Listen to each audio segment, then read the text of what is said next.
I grew up believing family always came first. When my younger sister got engaged, I was genuinely happy for her. Until the invitations went out and my name wasn't on the list. When I asked why, my mom looked at me with that cold, rehearsed smile. "It's better if you don't come, Clara," she said. "You'd ruin the atmosphere." I laughed quietly, pretending it didn't sting. But inside, something broke. They wanted a picture-perfect family without the one person who never fit their mold. So, I stayed silent. I didn't argue, I didn't beg. Instead, I started planning something they could never ignore. 2 months later, while they were still sharing filtered wedding photos online, mine went viral because my wedding guest list wasn't just local, it was global. And when my mother saw who was sitting in the front row, she fainted. My name is Clara, and I grew up in a family that looked perfect from the outside. Big house, polished smiles, coordinated Christmas cards. Everything looked like a dream. But underneath, it always felt like I was the extra piece that didn't quite fit the puzzle. My parents, especially my mom, had a soft spot for appearances. My younger sister, Lily, was their golden child. Charming, elegant, and effortlessly social. I was quieter, focused on my studies and career. Mom used to joke that I was the serious one, though I could always hear the hint of disappointment underneath. Still, I loved them. Every family dinner, every birthday, I showed up with gifts, with effort, with love. I thought that counted for something. But love in our family came with conditions: obedience, conformity, and silence. I learned to smile through discomfort, to pretend things were fine, even when I felt invisible. When Lily got engaged, I told myself this was my chance to make things right, to be part of something beautiful for her. I didn't realize then that it would be the event that finally broke the illusion I had spent my whole life defending. The engagement happened during a family dinner. Lily stood up beaming, showing off a diamond so large it sparkled even under the dim chandelier light. My parents clapped. Dad would look proud enough to burst. Everyone cheered. Everyone except me. Not because I wasn't happy, but because I was stunned. She hadn't told me. "Clara, aren't you excited?" my mom asked, noticing my silence. "I am," I said quickly, forcing a smile. "Congratulations, Lily. He's perfect for you." Lily hugged me with that sisterly warmth she saved for public moments, whispering, "You'll help me plan, right? You've got such good taste." That small sentence lit something in me. Maybe finally I could belong. I started drafting ideas, venues, flowers, themes. I even made a Pinterest board that night. But over the next few days, I realized they didn't really need me. Every time I offered something, they'd say, "Oh, we've already chosen," or "Lily's fiance's family has a planner." By the end of the week, my messages in the family chat went unread. I brushed it off, thinking maybe they were busy. But deep down, I could feel the quiet wall building between us. Days turned into weeks, and Lily's wedding talk consumed the family. My mom called me occasionally, but only to tell me about the fittings, the tastings, or the guest list. She never said, "You should come." Still, I tried to stay involved. I sent ideas for table settings, lighting, even a playlist. Each time I got the same polite response: "Thanks, honey, but we've already decided." It wasn't the words that hurt, it was the tone. That soft, dismissive way of pushing me out without saying it directly. I'd sit in my apartment scrolling through family group photos, Lily trying on dresses, Dad shaking hands with her fiancé, Mom crying happy tears, and I wasn't in a single one. When I mentioned it once, Mom said, "Oh, sweetie, you're always working. We didn't want to bother you." I smiled, said it was fine, then went to bed early that night, staring at the ceiling, wondering when I became the outsider in my own family. The next morning, I woke up to find a new family group chat titled Wedding Week. I wasn't in it. I only found out when my cousin accidentally sent me a screenshot. They were planning the bridal brunch, seating arrangements, even joking about how quiet the ceremony would be without Clara's serious energy. That one hit hard. When I texted Mom about it, she replied, "Oh, honey, that's just for logistics, nothing personal." I wanted to believe her, but logistics somehow included every single family member except me. That night, I muted the group chat I was in, the one they'd stopped using. My phone stayed silent, like my place in their lives. Still, I convinced myself it was just bad coordination. Families make mistakes, right? That's what I told myself until the invitations went out. It started when my coworker, who knew Lily from social media, said casually, "So, when's your flight for the wedding?" My stomach dropped. "What flight?" "Oh, didn't she send you an invite? The post said it's a destination." "Venice." Venice. My dream city, the one I'd always talked about visiting. That evening, I checked the mailbox again. Empty. I called my mom. She picked up after the third ring. "Mom, I didn't get the invitation." There was a pause, then her calm, practiced voice. "Oh, Clara, it's just that the guest list is tight, and Lily's fiance's family has a lot of relatives." I stayed silent, gripping my phone. She continued softly, "You'll understand, honey. It's better this way." Better for who? I wanted to scream, but instead I whispered, "Sure, Mom, whatever you think is best." She thanked me for being mature. That word, mature, sounded like a punishment. A week before the wedding, I went to visit my parents. The house was filled with laughter, dresses, and flowers, but when I walked in, it was like the air shifted. Too quiet, too polite. Mom pulled me aside. "Clara, please don't be upset." "Upset? You're just pretending I don't exist." She sighed. "You'd ruin the atmosphere. You know how you are, so serious, always judging. It's Lily's special day, and we can't risk any tension." I froze. "You think I'd ruin her wedding?" Mom smiled sadly. "It's better if you don't come, Clara, truly." That was the moment something inside me cracked. Not in anger, but in realization. They didn't just forget me, they erased me. I walked out quietly, leaving behind a house full of laughter that no longer sounded like family. That night, I sat on my balcony staring at the city lights.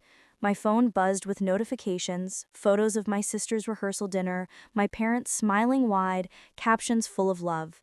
I didn't comment, I didn't like or share, I just stared. For the first time in my life, I didn't cry. I felt hollow, then strangely calm. Maybe they didn't need me, but I realized I didn't need them either.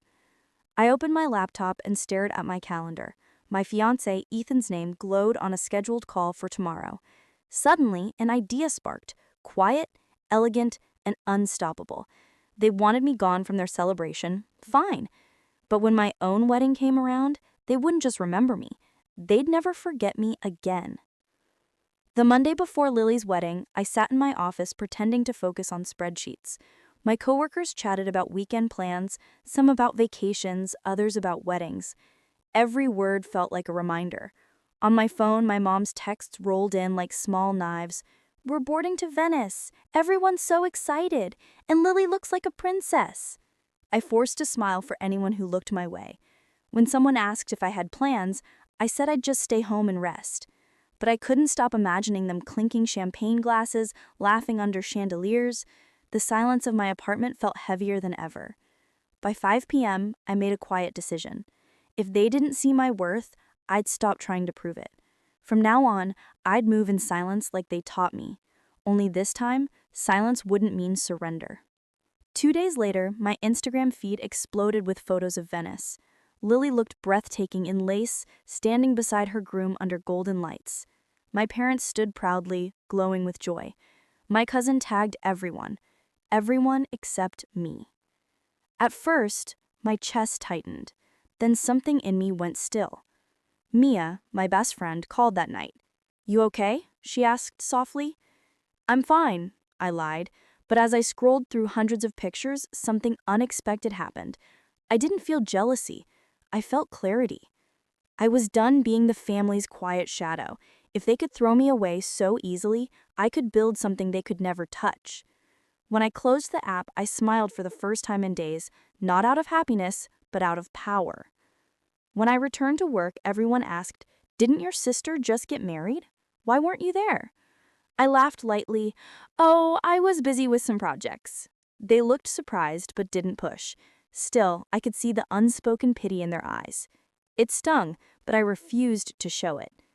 Later that evening, as I rode home on the train, I thought about all those photos again. The grand venue, the designer gown, the perfect smiles. They had all the luxury, but none of the sincerity. That's when it hit me. My family didn't understand authenticity. They only valued spectacle, and if spectacle was their language, I would speak it fluently, only better. That weekend, I met Mia for brunch. She listened quietly as I told her everything from the "better if you don't come" line to the Venice wedding. When I finished, she leaned back, crossing her arms. "You know what, Clara? They don't deserve you, but I hope you make them see what they lost." I smiled faintly. "Revenge?" She grinned. "No, reinvention." Her words echoed in my head the whole day. Reinvention. That sounded right. By the time I got home, I had opened my planner and scribbled one sentence across the page. My wedding, my rules. Ethan called that night. "You've been quiet lately," he said softly. "I've been thinking about our wedding." He hesitated. "You mean—" "Yes," I said. "I want to plan it our way. Not small, not quiet. I want it to be everything they thought I didn't deserve." He chuckled. "You want to shock them?" "No," I said, smiling. "I want to redefine what family means." For the first time, I didn't feel like the forgotten daughter or the background sister. I felt like someone taking back her narrative. Ethan turned out to be more supportive than I could have hoped. "You've spent your life letting people decide your worth. Let's make this wedding about you, about us." We spent evenings researching venues, color palettes, and guest lists. He wanted an intimate beach ceremony. I wanted something grand yet warm. We decided we could have both. He never once mentioned my family. Maybe he knew I wasn't ready, or maybe he trusted I'd decide when the time was right. I'd never felt this kind of partnership before. Quiet strength standing beside mine. For the first time, I felt like I was building something that belonged entirely to me. 3 months later, our plans were in full motion, but I didn't post a thing. No hashtags, no updates, no hints. Only our closest friends knew. Even Mia called it Operation Redemption. While Lily posted her honeymoon selfies and my mom bragged about her perfect family, I stayed invisible online. Invisible, but not idle. Behind the scenes, I had found a breathtaking coastal venue, a designer who believed in storytelling through fashion, and a videographer who specialized in cinematic captures. No one knew it yet, but my wedding wouldn't just be an event. It would be a statement, broadcast not from bitterness, but from brilliance. And when the world saw it, my family would finally understand what silence had been preparing for. Working in marketing had its perks. I knew people, designers, event planners, even PR specialists. I'd spent years building networks others ignored. And now it was finally time to use them. One evening after a long meeting, I stayed back at the office and sent 3 messages. One to a global event planner I'd once helped with a campaign, one to a PR firm in Milan, and one to a designer brand we'd recently collaborated with. Within 24 hours, I had responses. They remembered me not as the quiet one, but as Clara, the professional who always delivered. It felt good. No family approval, no conditional affection, just respect earned by my own hands. That night, I smiled as I opened my planner again. My wedding wouldn't just be an event. It would be a masterpiece. Ethan and I picked a date exactly 2 months after Lily's wedding. Symbolic, poetic, deliberate. When I told Mia, she raised an eyebrow. "You're really doing this?" "Completely," I said, and not out of spite, out of peace. We started booking flights for our closest circle of friends, Ethan's colleagues, my creative contacts, and a few key clients who love travel. Everyone was excited. Meanwhile, my family assumed I was still sulking about being left out. Mom sent the occasional guilt text. "You'll find your own happiness soon." I smiled at that. If only she knew how soon. The invitations were works of art, handcrafted envelopes sealed with gold leaf. Inside, a card with just 5 words embossed in silver. A celebration of truth and love. Each one carried a QR code linking to a private RSVP site. Only trusted guests had access. I mailed them out quietly, bypassing my family completely. The guest list wasn't just friends. It included high-profile clients, entrepreneurs, and journalists. Mia laughed when she saw the list. "This is insane! You realize your wedding might trend?" "That's the idea," I said softly. The wedding wasn't about revenge. It was about reclaiming my story. And if the world happened to see what real elegance looked like, that was just a bonus. One night while reviewing the wedding plan, an idea struck me. What if the event gave back? I reached out to a children's charity I'd supported for years. Together, we set up a plan. The entire event would be live-streamed globally, with proceeds from donations going to fund education for underprivileged kids. It wasn't just a wedding now. It was purpose, wrapped in beauty. When I told Ethan, his eyes softened. "That's exactly why I love you," he said. He didn't know it, but his words strengthened my resolve. My family believed I was selfish, detached. Soon the world would see who I really was, and they'd have to face what they'd thrown away. A week later, my designer called from Paris. "Clara, we're creating something special," she said. "A gown that tells your story." She sent sketches. Soft silk, ocean-inspired hues, pearls stitched like constellations. It wasn't flashy. It was powerful in its quiet grace. When I tried it on for the first time, I felt transformed. Not as the forgotten sister, not as the rejected daughter, but as a woman who had finally chosen herself. In the mirror, I whispered, "This is who I've always been." And somehow, that reflection smiled back with pride. It started small, a tweet from a fashion blogger about an undisclosed luxury wedding collaboration, then a mention in a digital magazine. Within days, the hashtag #TheCoastalBride began circulating online. No one knew it was me. Brands started reaching out, offering floral sponsorships and decor setups. A global PR team pitched it as a modern fairy tale wedding with purpose. Ethan was amused. "You're becoming a mystery celebrity." "Let's keep it that way," I said. My family still hadn't noticed. They were too busy posting post-wedding throwbacks. Little did they know, my own celebration would soon eclipse everything they ever bragged about. Weeks passed. The world buzzed quietly about the mysterious bride. My parents remained blissfully unaware. Mom sent another text. "Hope you're not still upset. Lily wants to visit soon." I didn't reply. I was done explaining myself to people who never tried to understand me. Instead, I double-checked the final guest confirmations. My PR contact confirmed live streaming details. The charity platform was ready. Everything was in place. As I watched the sun set over the ocean, I whispered, "They excluded me from their story, but now the world will watch mine unfold." And somewhere deep inside, the silence that once hurt me now felt like the calm before a perfect storm. The day finally arrived.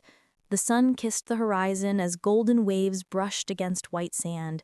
Guests began arriving from around the world, elegant, excited, unaware of who the mysterious bride really was. I stood in a quiet room overlooking the ocean, my gown glimmering softly in the morning light. Ethan walked in, smiling. "You ready?" I nodded. More than ever. Cameras began to roll. The event was being live-streamed across multiple platforms under the title The Coastie Bride, A Celebration for Change. Meanwhile, across town, my mom texted me again, "Dinner tomorrow." I smiled and replied simply, "You might be busy watching something tonight." She had no idea that in less than an hour, her forgotten daughter would be trending worldwide. As the ceremony began, a soft instrumental version of Claire de Lune played. Guests whispered in awe. The floral arch shimmered with cascading orchids. When I walked down the aisle, the camera zoomed in, and suddenly, social media exploded. "It's Clara Whitmore," one post read, "the sister who was left out of her family's wedding, now hosting the global wedding of the year," another followed. Within minutes, the hashtag Clara Whitmore Wedding was everywhere. Ethan squeezed my hand and whispered, "The world's watching." "I know," I said, smiling. "Let them." Thousands tuned in live, not for gossip, but because the ceremony was genuinely beautiful. And as I said my vows, I felt something powerful. Peace. Right after the vows, I turned to the guests and the cameras. "Ethan and I wanted this day to be more than a celebration of love," I said softly. "We wanted it to mean something." A screen behind us lit up showing the charity link. Viewers could donate directly to fund education for children around the world. Within minutes, donations poured in. My phone buzzed endlessly. Notifications of love, support, and generosity. Reporters called it the most meaningful modern wedding ever streamed. Ethan whispered, "The world's watching." "I know," I said, smiling. "Let them." Halfway through the reception, my phone buzzed with frantic messages from Mom. "Clara, what is this? Clara, why didn't you tell us? Clara, it's everywhere." Then Lily's message came. "So this is payback." I stared at her text for a moment before replying, "No, this is peace." Mia laughed when she saw my phone. "They must be losing it." "Probably," I said, sipping champagne. "But that's not my problem anymore. For years, I tried to earn their approval. Now they were trying to earn my attention. The irony wasn't bitter, it was liberating. By the next morning, every news outlet was covering it. "Sister excluded from wedding hosts global charity ceremony. From rejection to redemption, Clara Whitmore's powerful celebration." The donations crossed 1.5 million within 24 hours. When I saw the headlines, I didn't feel triumph. I felt closure. The silence I once drowned in had turned into a global voice. Mom tried calling again, but I let it ring. She'd never understood my silence before. Now she could sit with her own. For the first time in years, I didn't feel like a forgotten daughter. I felt like the author of my own story. 3 days later, I finally answered her call. "Clara," Mom began, her voice shaky, "you humiliated us." "No," I said calmly. "I just lived my life. You chose to erase me. The world just reminded you I exist." She went quiet. "I didn't do it for revenge. I did it because I deserve to be seen, and because kindness deserves a spotlight more than cruelty." "You could have told us. You could have invited me." The line went silent for a long time. Then she said, almost softly, "You looked beautiful." It wasn't forgiveness, but it was something. A week later, the last of the wedding footage went viral again, this time on a morning show. Host praised the event's impact, calling it a symbol of quiet power. I sat beside Ethan, coffee in hand, watching it replay. He smiled. "You changed the narrative." "No," I said gently. "I just told the truth." When I checked the charity dashboard, the total had crossed $2 million that night. As I scrolled through the endless supportive comments, I realized something profound. My revenge was never destruction. It was transformation. And the family who once excluded me now lived in a world where my name meant compassion, success, and strength. I had rewritten the legacy they tried to erase. They thought it was over, but it wasn't. Subscribe to see what came next. The morning after the wedding video went viral, my phone exploded with messages. News outlets were calling it the most inclusive wedding of the year. But the real shock came when my mother posted a long public apology, tagging me.